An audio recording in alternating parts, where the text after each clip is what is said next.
BRS party నుండి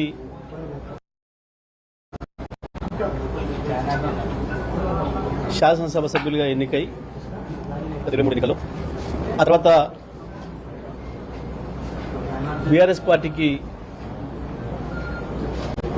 రాజీనామా చేస్తున్నామని చెప్పకపోయినప్పటికీ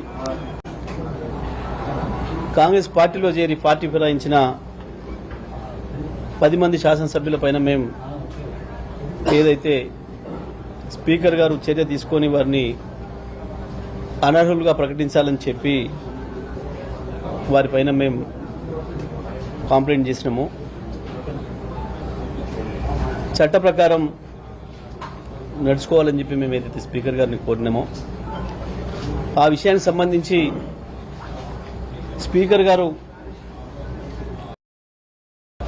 దాదాపు సంవత్సరం నానబెట్టినా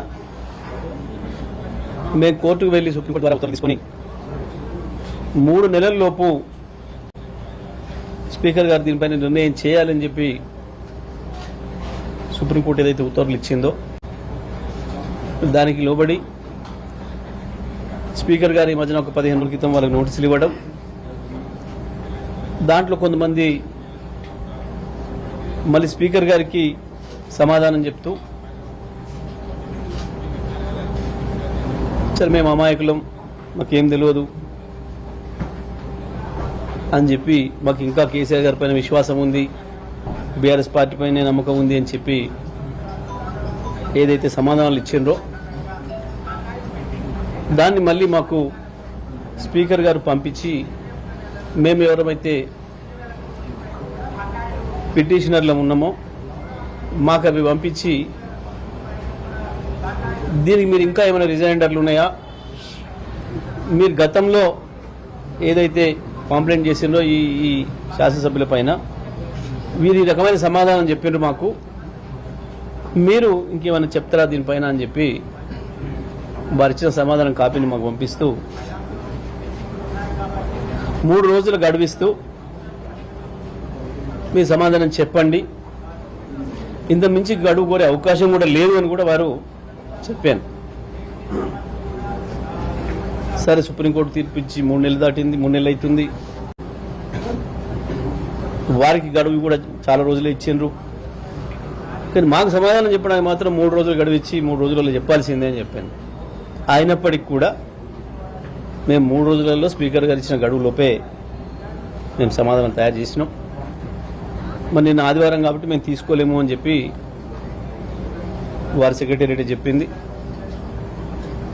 వారు బెంగళూరులో ఉన్నారు, అసిస్టెంట్ సెక్రటరీకి ఇవ్వండి అని చెప్తే ఈరోజు వచ్చి స్పీకర్ గారికి అసిస్టెంట్ సెక్రటరీ ద్వారా మేము సమర్పించినాం. ఏంది దీనికి ప్రజలందరూ చూస్తున్నారు, వాళ్ళ నియోజకవర్గ ప్రజలకు తెలుసు, రాష్ట్రంలో ఉన్న ప్రజలందరికీ కూడా తెలుసు, మీడియా ద్వారా చూస్తున్న ప్రపంచంలో ఉన్న ఇక్కడ ప్రజలకు కూడా తెలుసు వారి భాగవతం అంతా కూడా. కానీ ఇప్పటికీ కూడా మేము పార్టీ మారలేదు. మేము ముఖ్యమంత్రి గారి నియోజకవర్గ అభివృద్ధి కొరకు పోతే ముఖ్యమంత్రి గారు మేము పోయినందుకు గౌరవించాలి కాబట్టి మా మెడలో 3 రంగుల కండువా కప్పిండు, అది జాతీయ జెండా రంగులున్న కండువా, అది మేము కాంగ్రెస్ కండువా అనుకోలేదు కాబట్టి మేము ఏ తప్పు చేయలేదు, మాకు ఇప్పటికి బీఆర్ఎస్ పార్టీ పైన విశ్వాసం ఉంది కాబట్టి మమ్మల్ని సభ్యులుగా కొనసాగించండి అని చెప్పి పాపం 100 ఎలుకలు తిన్న పిల్లి యాత్ర పోయిందన్న పద్ధతుల్లో వారి అమాయకత్వాన్ని నిరూపించుకునే ప్రయత్నం చేశారు. అది చూస్తే కనీసం ప్రజలు నవ్వుకుంటారు, ఆ నియోజకవర్గ ప్రజలు నవ్వుకుంటారు. వాళ్ళని చూసి ఎదురుపడితే కూడా ఎవరికైనా ఎట్లా ఉంటుంది మనం ఈ సమాధానం రాస్తే అన్న ఆలోచన కూడా లేకుండా ఎంతమంది కళ్ళు కప్పుతారు. మీరందరే సాక్షులు. ఆ ఒక్కరోజు కండువ వైపు ఊకోలేదు కదా. ఆ తర్వాత అనేక కాంగ్రెస్ పార్టీ సమావేశాలకు పోయారు. ఓకే, మరి చూద్దాం కొన్ని. ఇగో ఇది పోచారం శ్రీనివాసరెడ్డి గారు ఈ మధ్యన ఒక వారం 10 రోజుల క్రితం ఒక సమావేశంలో మాట్లాడుతున్న ఎమ్మెల్యే పోచారం శ్రీనివాసరెడ్డి స్థానిక సంస్థల ఎన్నికల్లో కాంగ్రెస్ పార్టీ జెండా ఎగరేద్దాం. ఇది కూడా తప్పేనా? మీడియాలు తప్ప? మొత్తం ఒక్కరంటే ఏదైనా పొరపాట్లు వినొచ్చు. ఎదురుగున్న మొత్తం మీడియా ప్రతినిధులు తప్పే విన్నారు, ప్రజలు తప్పే విన్నారు. ఆయన మాటనేమన్నా AI ద్వారా ఇట్లా మార్చి ఆయన బీఆర్ఎస్ పార్టీని గెలిపిద్దామంటే కాంగ్రెస్ పార్టీని గెలిపిద్దాం అన్నట్టు వచ్చినట్టు చేశారు. ఎవరైనా మాయ చేసి ఓ దిక్కు లోకల్గా ఉన్న కాంగ్రెస్ అభ్యర్థులు వీళ్ళ మీద ఓడిపోయిన వాళ్ళు దాడి చేస్తూనే ఉన్నారు, మా పార్టీలోకి వచ్చి మమ్మల్ని ఆశయం చేస్తున్నారు అని చెప్పి. ఇంత స్పష్టమైన సాక్ష్యాలు ఉన్నాయి ఎదురుగా.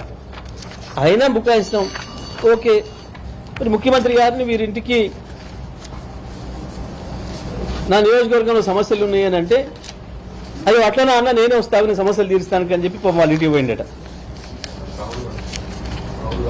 ముఖ్యమంత్రి గారు పోయినాడు. వారు చెప్పిన సమాధానంలో, వారు ఆశించిన దాంట్లో వచ్చి చాలా తీవ్రమైన సమస్యలు ఉన్నాయి రైతాంగానికి, అవి నా దగ్గర పరిష్కారం ఉంది, నన్ను అడుక్కోపోదామని వచ్చిండు ముఖ్యమంత్రి పరిష్కారం అని చెప్పి రాసిండు దాంట్లో.